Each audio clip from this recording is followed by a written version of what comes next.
This is a breast implant. How do you get this inside your body? Well, there are actually four different types of incisions that you can undergo.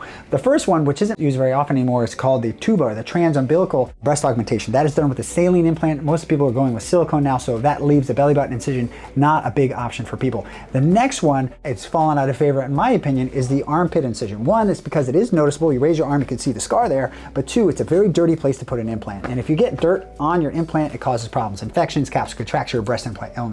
All right, the other thing it does is it disrupts the nerves that are going to the breast sensation. So most people that get transaxillary lose sensation. And then the last reason why I don't like it is because implants always like to go out the way they came. So if you disrupt this bottom part here, this side part, the implant tends to fall off to the side. So if you're ever in yoga class and you look over and someone has implants on top of their chest and they lie down and then they go down onto the side, well, chances are they might have had a transaxillary approach.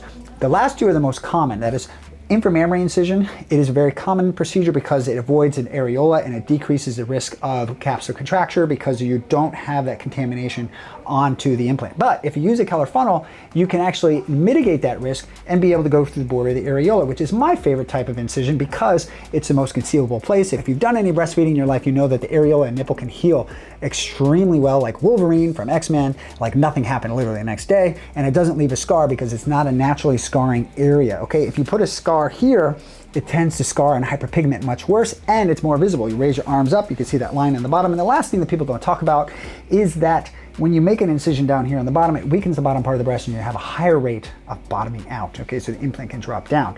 The implant can't go out this way, so that's why I like to do the top-down approach from the perirelar incision, and there's no difference in breastfeeding ability or nipple sensation with a perirelar incision versus inframammary. Thanks for watching.